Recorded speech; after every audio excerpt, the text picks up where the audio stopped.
നമുക്കിനി ഒന്ന് കണ്ണൂരേക്ക് പോകണം. കണ്ണൂർ ജില്ലയിൽ മഴയ്ക്ക് നേരിയ ശമനമുണ്ട്, അതാണ് അല്പം ആശ്വാസം. പക്ഷേ മലയോര മേഖലകളിൽ ഇടവിട്ടുള്ള ശക്തമായ മഴ ഇപ്പോഴും പെയ്യുന്നുണ്ട്. ശ്രീകണ്ഠാപുരം നഗരം ഏറെക്കുറെ വെള്ളത്തിലായി എന്ന് വേണമെങ്കിൽ പറയാം. ബസ് സ്റ്റാൻഡിലും വ്യാപാര സ്ഥാപനങ്ങളിലും ഒക്കെ വെള്ളം കയറിയിട്ടുണ്ട്. അർജുൻ കല്യാട് ഇപ്പോൾ ശ്രീകണ്ഠപുരത്ത് എത്തിയിട്ടുണ്ട്. നമുക്ക് ശ്രീകണ്ഠപുരത്തെ അവസ്ഥ കൂടി ഒന്ന് നോക്കാം. Arjun, very good morning Arjun. ഈ അർജുൻ നിൽക്കുന്നത് വല്ല തോട്ടിലോ പുഴയിലോ വല്ലോ ആണോ, അത് ബസ് സ്റ്റാൻഡിലോ മറ്റോ ആണെന്ന് തോന്നുന്നു. ടൗണിന്റെ നടുക്കാണ് നിൽക്കുന്നതെന്ന് തോന്നുന്നു. ഈ കയറിയ വെള്ളം ഇറങ്ങി പോകുന്നില്ലേ? ഇപ്പോൾ എന്താണ് മഴയുടെ അവസ്ഥ? Arjun Kalyan, good morning.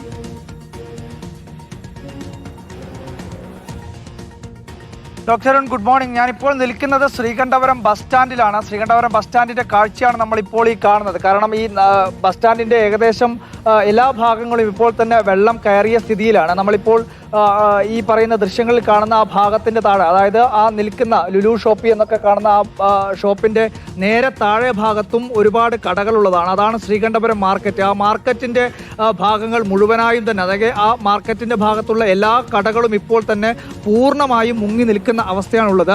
അവിടെ കാണുന്ന വസ്ത്രമഹൽ എന്ന് എഴുതിയിട്ടുള്ള കടയുടെ മുൻവശത്ത് നമുക്ക് കാണാൻ വേണ്ടി കഴിയും. ഈ കടകളിലൊക്കെയുള്ള ഒരുപാട് സാധനങ്ങൾ ഇതിന്റെ മുൻവശത്തേക്കൊക്കെ എടുത്ത് മാറ്റി വെച്ചിരിക്കുകയാണ്.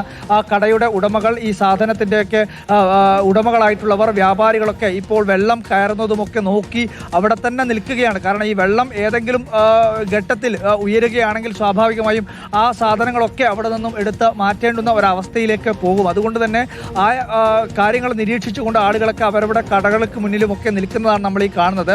എന്തായാലും വലിയ രീതിയിലുള്ള ബുദ്ധിമുട്ടുകൾ ഈ പറയുന്ന ശ്രീകണ്ഠപുരം ബസ് സ്റ്റാൻഡ് മേഖലയിൽ, അതുപോലെ തന്നെ ശ്രീകണ്ഠപുരം പരിസര പ്രദേശങ്ങളിൽ, ഇപ്പോൾ ചെങ്ങളായി മേഖലകളിലേക്കൊക്കെ നോക്കിക്കഴിഞ്ഞാൽ അവിടെയൊക്കെ വീടുകളിലേക്കാണ് പ്രധാനമായും വെള്ളം കയറിയിരിക്കുന്നത്. ഒരുപാട് വീടുകളിലേക്ക് വെള്ളം കയറി അവിടെയുള്ള ജനങ്ങളൊക്കെ വലിയ രീതിയിലുള്ള പ്രയാസം ഇപ്പോൾ തന്നെ അനുഭവിക്കുകയാണ്. നമുക്കിവിടെ ഒക്കെ കാണാവുന്നതാണ്. കാരണം ഓരോ കടകളിലും ആളുകളൊക്കെ ഇപ്പോഴും സാധനങ്ങൾ, അതിൻ്റെ താഴെ ഭാഗത്തുള്ള സാധനങ്ങളൊക്കെ എടുത്ത് മുകൾ ഭാഗത്തേക്ക് ഉയർത്തി വെച്ചുകൊണ്ടേയിരിക്കുന്നതാണ് നമ്മൾ ഈ ദൃശ്യങ്ങളിലൊക്കെ കാണുന്നത്. ആ തരത്തിൽ ഉള്ള ഒരുപാട് ക്രമീകരണങ്ങൾ ഈ വ്യാപാരികളുടെ ഭാഗത്തൊക്കെ ഉണ്ടാവുകയാണ്. 2019-ലും 2018-ലുമൊക്കെ സമാനമായ രീതിയിൽ ഈ ബസ് സ്റ്റാൻഡിൻ്റെ അന്ന് ഇതിനേക്കാൾ കുറച്ചുകൂടി ഉയരത്തിലായിരുന്നു. ഏകദേശം ഒരു 1/2 മീറ്ററോളം ഉയരത്തിൽ വെള്ളമുണ്ടായിരുന്നു. ആ ഘട്ടങ്ങളിൽ നഗരത്തിൽ വലിയ നാശനഷ്ടങ്ങൾ ഈ ടൗണിലൊക്കെ ബസ് സ്റ്റാൻഡിലുമൊക്കെ ഒരുപാട് നാശനഷ്ടമൊക്കെ ഉണ്ടായിട്ടുള്ളതാണ്. ആ അർത്ഥത്തിൽ നോക്കുകയാണെങ്കിൽ 2018-ന് സമാനമായ രീതിയിലുള്ള പ്രളയമല്ല, അല്ലെങ്കിൽ അത്തരമൊരു വെള്ളം ഇപ്പോൾ ഇവിടെ ഉയർന്നിട്ടില്ല എന്നുള്ളത് മനസ്സിലാക്കാൻ വേണ്ടി കഴിയും. ഇവിടെയുള്ള വ്യാപാരികൾ നമ്മളോടൊപ്പം ഉണ്ട്. അരുൺ, അവരോട് നമുക്ക് ഇതുമായി ബന്ധപ്പെട്ട് ഒരു ചെറിയ പ്രതികരണം തേടാവുന്നതാണ്. എന്തായാലും വ്യാപാരികൾ എന്ന വ്യാപാരിയുടെ സമിതിയുടെ ഏകോപന സമിതിയുടെ സെക്രട്ടറിയാണ്. ഇപ്പോൾ 2019-ൽ സത്യം പറഞ്ഞു കഴിഞ്ഞാൽ ഈ എയ്ഡ് പോസ്റ്റിന്റെ പകുതിയോളം തന്നെ വെള്ളം ഉണ്ടായിരുന്നു. സത്യം പറഞ്ഞു കഴിഞ്ഞാൽ അത്രയും ഒരു ആശങ്കപ്പെടേണ്ട അവസ്ഥയില്ല. എല്ലാവരും വ്യാപാരികളെ സംബന്ധിച്ചിടത്തോളം അപ്രതീക്ഷിതമായി ഈ വെള്ളപ്പൊക്കം വളരെ ദുരിതം അനുഭവിക്കുകയാണ്. കാരണം എല്ലാ ഓഗസ്റ്റിലും വ്യാപാരികളെ സംബന്ധിച്ചിടത്തോളം ഈ വെള്ളപ്പൊക്കം സ്ത്രീകണ്ഠത്ത് വ്യാപകമായ നഷ്ടം സംഭവിച്ചുകൊണ്ടിരിക്കുകയാണ്. അതിന് സർക്കാർ നമുക്ക് ഒരു പൈസ പോലും കിട്ടുന്നില്ല. കാരണം കഴിഞ്ഞ വെള്ളപ്പൊക്കത്തിൽ നമ്മൾ 1% സെസ് കൊടുത്തിട്ട് പോലും സർക്കാരിൽ നിന്ന് ക്ഷേമനിധി ഉണ്ടായിട്ട് പോലും 1 രൂപ പോലും നമുക്ക് നഷ്ടപരിഹാരം കിട്ടില്ല. 2018-19 സമയത്തുള്ള ആ വെള്ളപ്പൊക്കത്തിൽ നമുക്ക് സർക്കാരിന് കാര്യമായ ഒരു സഹായം കിട്ടിയില്ല. പിന്നെ നമുക്ക് കിട്ടിയത് നമ്മൾ വ്യാപാരി ഏകോപന സമിതിയുടെ ജില്ലാ കമ്മിറ്റി 50 ലക്ഷം രൂപ ഇവിടെ വിതരണം ചെയ്തിട്ടുണ്ട്. സർക്കാരിൽ നിന്ന് വെറും 5000 രൂപ മാത്രമാണ് നമുക്ക് കിട്ടിയിട്ടുള്ളത്. ഇപ്പോൾ നിലവിൽ ഈ പറയുന്ന കടകളിലൊക്കെ എന്താണ് സ്ഥിതി?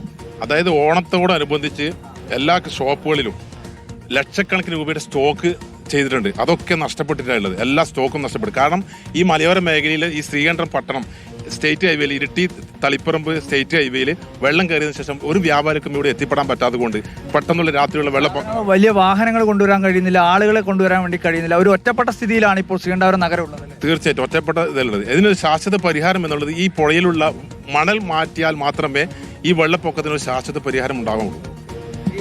ഈ വ്യാപാരികൾ പറഞ്ഞ ഒരു കാര്യം വളരെ പ്രധാനപ്പെട്ടതാണ്. കാരണം ഈ പറയുന്ന ശ്രീകണ്ഠാപുരം നഗരം ഇപ്പോൾ സത്യത്തിൽ ഒറ്റപ്പെട്ട അവസ്ഥയിൽ തന്നെയാണ്. നമുക്കിവിടെ കാണാൻ വേണ്ടി കഴിയും. ഇതാണ് തളിപ്പറമ്പ് ഭാഗത്തേക്ക് പോകുന്ന സംസ്ഥാന പാത.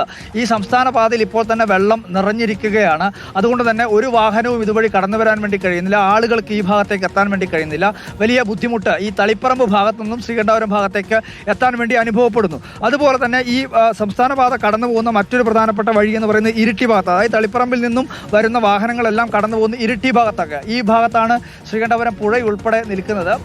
പറയുന്ന ഈ ചെറിയൊരു കയറ്റം കഴിഞ്ഞു കഴിഞ്ഞാൽ പിന്നെ വീണ്ടും ഇറക്കമാണ്. ആ ഭാഗത്ത് ശ്രീകണ്ഠപുരം പെട്രോൾ പമ്പിൻ്റെ ഭാഗത്തും ഇത്തരത്തിൽ വെള്ളം കയറി നിൽക്കുന്ന അവസ്ഥയാണുള്ളത്. സ്വാഭാവികമായും അതുവഴിയും ആളുകൾക്കോ വാഹനങ്ങൾക്കോ ഒന്നും ഇങ്ങോട്ട് എത്തിച്ചേരാൻ വേണ്ടി കഴിയാത്ത പ്രശ്നമുണ്ട്. അതുകൊണ്ട് തന്നെ ഒരു പരിപൂർണമായും ഒറ്റപ്പെട്ട് നിൽക്കുന്ന ഒരു അവസ്ഥയിൽ ശ്രീകണ്ഠപുരം നഗരം എത്തിയിരിക്കുകയാണ്. എന്തായാലും ഇപ്പോൾ ഒരു മാനം തെളിഞ്ഞു നിൽക്കുന്ന അല്ലെങ്കിൽ അല്പം മഴ ശമിച്ചു നിൽക്കുന്ന ഒരു ആശ്വാസകരം. ഇപ്പോൾ ശ്രീകണ്ഠപുരം ഒരു പരിധിവരെ വേണമെങ്കിൽ ഒറ്റപ്പെട്ടു എന്ന് വേണമെങ്കിൽ പറയാം. പക്ഷേ 2018 സമാനമായ ഒരു സാഹചര്യമില്ല. പക്ഷേ ഈ ഓണത്തിന് തൊട്ട് മുമ്പ് കച്ചവടമൊക്കെ നടക്കേണ്ട ആഴ്ചകളാണ്.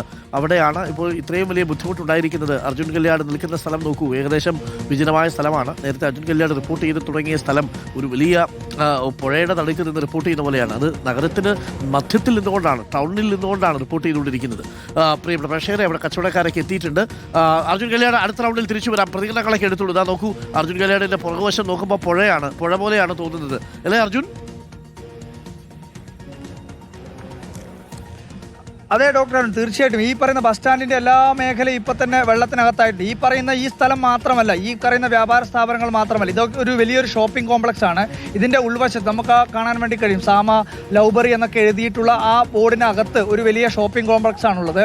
ഏകദേശം ഒരു 500-ലധികം വരുന്ന വ്യാപാര സ്ഥാപനങ്ങളുണ്ട്. ഈ സ്ഥലങ്ങളിലെല്ലാം ഒരുപാട് സാധനങ്ങൾ ഈ പെൻഡിങ്ങിലാണ്. ഇവിടെ കൊണ്ടുപോകാൻ വേണ്ടി കഴിഞ്ഞില്ല. ആ സമയത്ത് ഈ സാധനങ്ങളൊക്കെ മാറ്റുന്നതിൽ ഒരുപാട് പ്രയാസം അനുഭവിക്കേണ്ടി വന്നു. നമുക്ക് കാണാൻ വേണ്ടി കഴിയും. ഒരു 3-4 ചേട്ടന്മാരായി പറയുന്ന കെട്ടിടത്തിന്റെ മുകളിലൊക്കെ കയറി നിൽക്കുന്നതൊക്കെ കാണാൻ വേണ്ടി കഴിയും. എന്തായാലും ഒരു പുഴ സമാനമായ അല്ലെങ്കിൽ പുഴ ബസ് സ്റ്റാൻഡിലൂടെ ഒഴുകുന്ന ഒരു കാഴ്ചയാണ് നമുക്ക് ശ്രീകണ്ഠപുരത്ത് കാണാൻ വേണ്ടി കഴിയുന്നത്.